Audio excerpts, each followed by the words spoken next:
Hello everyone, welcome back to my channel guys. तो हम baby sitter का next part start करते हैं गाइस। हमने लास्ट सीन में देखा था कि विंग ने वांग जी से कहा तुम्हें जो करना है करो, और वांग जी जो कि अब पीछे भी नहीं हटने वाला था, क्योंकि विंग ने एक तरह से एक बीस्ट को बोल दिया था कि उसे अगर मुझे खाना है तो वो खा ले। तो गाइस ऐसा ही कुछ सीन चल रहा था वहाँ पे, क्योंकि वांग जी बहुत ज़्यादा फ्रस्ट्रेट फील कर रहा था। वांग जी सीधा विंग के लिप्स पर अटैक कर उसके लिप्स पे ज़ोरदार बाइट करता है। विंग को इससे कोई भी फील नहीं हो रहा था। विंग ने खुद को बस एक बिल्कुल उसने अपने आप को अंदर से मार ही दिया था। वांग जी की ये जो डिज़ायर्स हैं उन्हें पूरा करने के लिए वांग जी की डिज़ायर्स वांग जी जब फील कर पा रहा था कि वो पूरी हो रही है, सो वो बहुत ही ज़्यादा अंदर से सेटिस्फाई फील हो रहा था। और वांग जी ऐसे ही वो नेक और जो हमारे विंग की पूरी बॉडी पे इंकिस देता है वो, और ऐसे ही अचानक वांग जी के फील वांग जी को फील होता है, वांग जी फील करता है विंग की सिसकियाँ। और विंग ज़ोर से नहीं रो रहा था, बस वो सिसकियाँ ही ले रहा था। विंग की सिसकियों की आवाज़ वांग जी सुनकर विंग की तरफ देखने लगता है और विंग से थोड़ा सा दूर होता है। वो विंग को देखता है और उसे फील होता है कि मैं सच में उन्हें अब हर्ट ही कर रहा हूँ। लेकिन विंग के रोने पर वांग जी को गुस्सा भी आ रहा होता है, क्योंकि वांग जी को ऐसा लगता है कि विंग उसके खुद को फिज़िकल रिलेशन में डालने से विंग को इरिटेट फील हो रहा है। वांग जी कहता है अगर मैं आज विंग को छोड़ दूँगा तो वो कभी भी शायद मुझे छोड़कर जा सकते हैं। सो मेरे लिए यही अच्छा होगा कि मैं उनकी बात को अच्छी तरीके से मान लूँ, क्योंकि वैसे भी क्या फ़र्क पड़ता है ना, आखिर फ्यूचर में भी तो उनका अल्फ़ा मैं ही होऊंगा। और मेरी एज 18 ईयर्स होने ही वाली है ना, सिर्फ मेरे बर्थडे में 3 दिन ही रहते हैं। तो वैसे ही कहकर वांग जी बिल्कुल भी नहीं रुकता। विंग ने जो ब्लैंकेट था उसे बहुत ज़्यादा टाइटली पकड़ लिया था। So guys you know better कि आगे क्या होता है। सो मैं इसे सही से एक्सप्लेन नहीं कर पा रही, क्योंकि I have a many family in my house, और मेरे घर में कुछ मेहमान भी आ चुके हैं, तो मुझे बहुत अनकंफर्टेबल फील हो रहा है गाइस। मैं ऐसा करूँगी कि इसको फ्लैशबैक में डाल दूँगी नेक्स्ट पार्ट में, तो प्लीज़ गाइस आप फिर सुन लेना, ओके। प्लीज़ अगर किसी को बुरा लग रहा हो या किसी को एक्साइटमेंट जैसे ख़त्म हो गई हो, तो उसके लिए I am really sorry, but please आप वरीड मत होना, मैं इसे फ्लैशबैक में डाल दूँगी, ओके गाइस। सॉरी मैंने इतनी सारी बातें कर दी। तो फिर अब सुबह का समय दिखाया जाता है। विंग को वांग जी ने पूरी तरीके से हक किया हुआ था बैक, और विंग के दोनों हाथ वांग जी के जो मतलब बेली है उस पर थे, और उसने पूरी तरीके से विंग को ग्रैब किया हुआ था।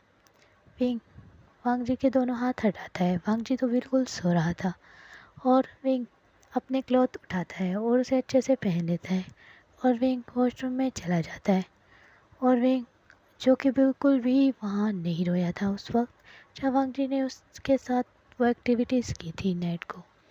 तो फिर विंग उस वक्त तो बिल्कुल एक एक पपेट की तरह बिल्कुल सेंसलेस रहा, और उसने कोई रिएक्ट नहीं किया था। और फिर वांग जी जब सो रहा था तो विंग अब चला जाता है वॉशरूम में, और वो बात लेता है, और वो जब अपने ऊपर शावर खोलता है, और वो शावर में ही जो क्लॉथ के साथ ही बैठ जाता है, और वो क्राई करने लगता है, क्योंकि विंग को बहुत ही ज़्यादा पेन हो रहा था, एक बहुत ही बुरी तरीके से उसकी बॉडी में, और विंग के दिल में भी पेन हो रहा था, क्योंकि अगर हम अभी वो सब नहीं चाहते और उससे पहले ही हमसे वो सब ले लिया जाए, तो इससे हमें बहुत ज़्यादा तकलीफ़ होती है, जिसमें हम कंफर्टेबल नहीं होते और फिर भी हमें वो चीज़ करनी पड़े।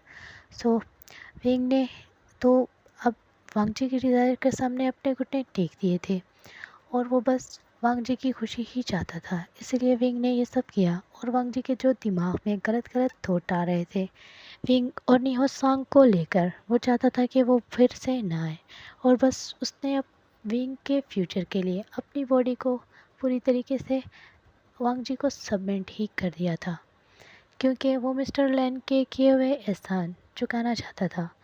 और विंग ये सब मतलब विंग वांग जी को एक अच्छा इंसान बनाने के लिए अपने आप को भी मतलब अपनी जान भी दे सकता था, क्योंकि विंग की लाइफ में सिर्फ वांग जी था जिससे उसको बहुत ही ज़्यादा अपनी लाइफ में लगा हुआ।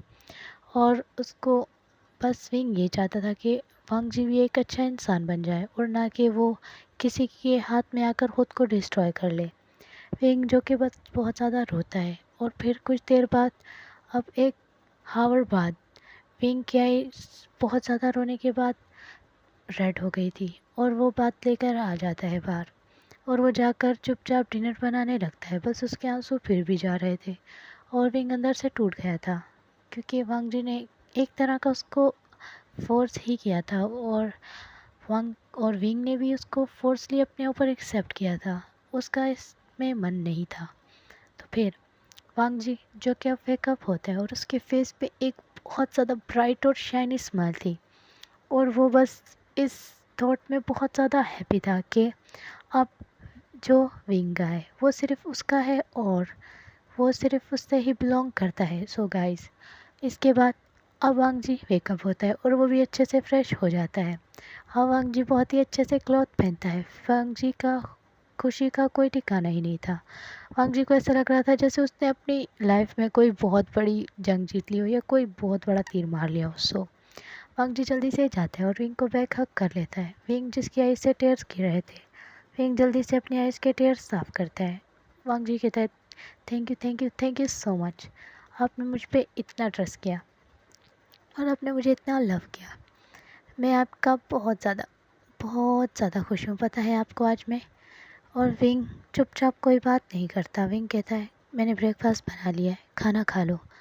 विंग, आपको पता है मुझे ब्रेकफास्ट की भूख नहीं, आपकी है। और ऐसे कहकर जो हमारा वांग जी होता है वो जल्दी से विंग लिख के लिप्स कैप्चर कर लेता है और उसे एक डीप और बहुत ही ज़्यादा वाइल्ड किस कर देता है। और फिर जो विंग होता है वो तो बस चुपचाप ही इसे सह लेता है, क्योंकि विंग अभी खुद को पूरी तरीके से टूटा हुआ फील कर रहा था और वो अब कुछ कह भी नहीं सकता है वांग जी से। और फिर वांग जी अब थोड़ा सा दूर होते हुए जल्दी से विंग का हाथ पकड़ लेता है और विंग को कहता है, आप मुझे खाना खिलाइए, वो भी अपने हाथों से। विंग चुपचाप वांग जी के साथ बैठ जाता है और टेबल पे, और वांग जी को वो अच्छे से फूड खिलाने लगता है अपने ही हाथों से। और वांग जी स्माइल करता है ये सब देखकर। वांग जी कहता है, finally now you belong to me. तो मैं आपको कुछ रूल बताना चाहता हूँ और आप वो रूल फॉलो करोगे। विंग उसकी तरफ देखता है और फिर से अपनी आइज़ नीचे कर लेता है। विंग को वांग जी कहता है, रूल नंबर 1 कि आप मेरे अलावा किसी की तरफ अपनी आइज़ उठाकर भी नहीं देखोगे। रूल नंबर 2, अगर आपको किसी ने टच किया तो ये आपके लिए बहुत ही बुरा होगा।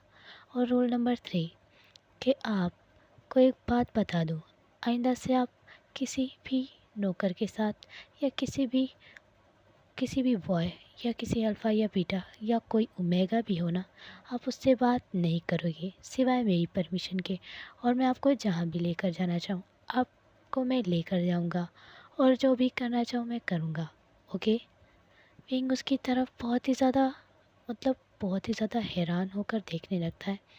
विंग सोच रहा था कि अब जैसे ही वांग जी ने उसे अब पूरी तरीके से विंग ने उसे अपने आप को सबमिट कर ही दिया है, तो अब वो वांग जी से वो बात भी मनवा लेगा कि जिसकी वजह से वांग जी को उसने सुधारने की वजह से अपने आप को सबमिट किया था। लेकिन इसका उलट ही हो जाता है। वांग जी तो उससे ही वो सब करवाना चाहता है जो कि वांग जी को वो रोक रहा था। मतलब वांग जी उस पर अपने ऑर्डर्स डालना स्टार्ट कर देता है और वो कहता है कि आपको मेरा ओबीडेंट होकर रहना है। आपको आपको समझ आ गई? विंग कोई जवाब नहीं दे रहा था। विंग अपना फेस नीचे कर लेता है और फिर वांग जी एक डेविल स्माइल करता है।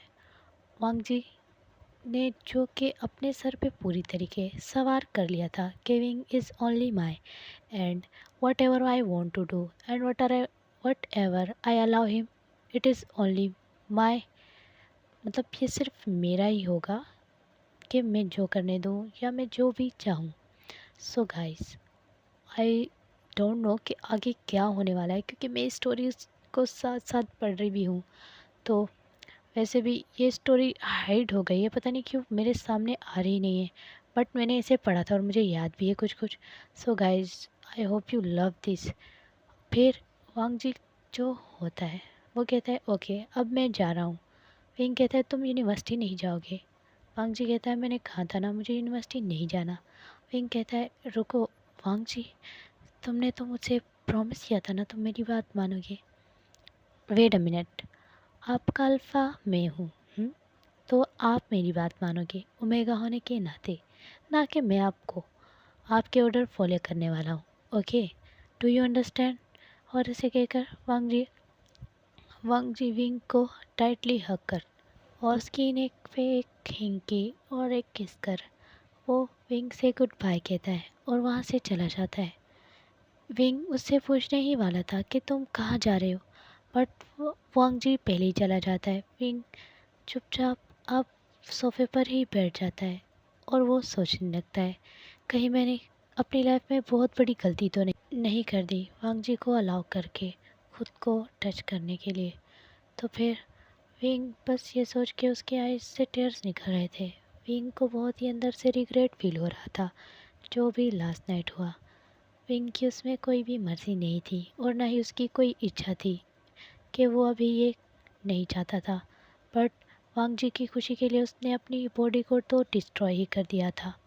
अब विंग सारा दिन एक ब्रोकन हार्ट और ब्रोकन बॉडी से उस बेड पर लेटा रहता है और कुछ देर बाद बहुत ज़्यादा रात हो चुकी थी। वो बस वांग जी का वेट ही कर रहा था। वांग जी जो कि अभी तक नहीं आया होम में। वांग जी जब घर आता है तो विंग उसकी तरफ देखता है और वांग जी को विंग कहता है कि तुम कहाँ थे, इतनी देर क्यों हो गई। वांग जी कहता है मुझे आपके सवाल का जवाब देने का कोई शौक नहीं और आप आइंदा से मुझे ऐसे सवाल मत करना, समझे आप। और फिर विंग उसकी तरफ देखने लगता है और वांग जी कहता है जब मैं घर में आऊँ आपको चाहिए कि आप मेरा अच्छे से वेलकम करो, अच्छे से मुझसे बात करो, मुझे एक अच्छी सी स्वीट और अच्छी सी सॉफ्ट किस करिए, ना कि मुझसे क्वेश्चन और आंसर। क्या आपको समझ आई। और आप मेरे लिए अपने आप को प्रिपेयर किया कीजिए, खुद को अच्छे से ड्रेसअप करें। आपका ये काम है, ना कि आप मुझसे क्वेश्चन आंसर करो कि मैं कहाँ से आ रहा हूँ और कहाँ से नहीं, समझे आप। ऐसे कहकर वांग जी जल्दी से विंग के पास जाते हैं और उसकी जो मतलब कमर में अपना हाथ डाल के उसे बहुत पूरी तरीके से अपने पास खींच देता है। विंग जो कि उसके चेस्ट से टकरा जाता है और फिर विंग उसकी तरफ देखने लगता है। So guys, I hope you love this part. जैसे कि मैंने कहा था कि मैं ये भी अभी अपलोड कर देती हूँ। आप इविल किंग का एपिसोड नहीं देखा तो वो मैंने पहले अपलोड किया, जाकर वो देखिए। आपको क्या पता है, मैं ऑल नाइट जाग रही हूँ ताकि मैं आप लोगों को ये मतलब स्टोरी सुना सकूँ। Bye bye, take care and thank you so much. अगर आपको स्टोरी अच्छी लग रही है तो अच्छे अच्छे कमेंट कर देना और वीडियो को लाइक और चैनल को सब्सक्राइब नहीं किया तो कर दो ना यार। Bye bye.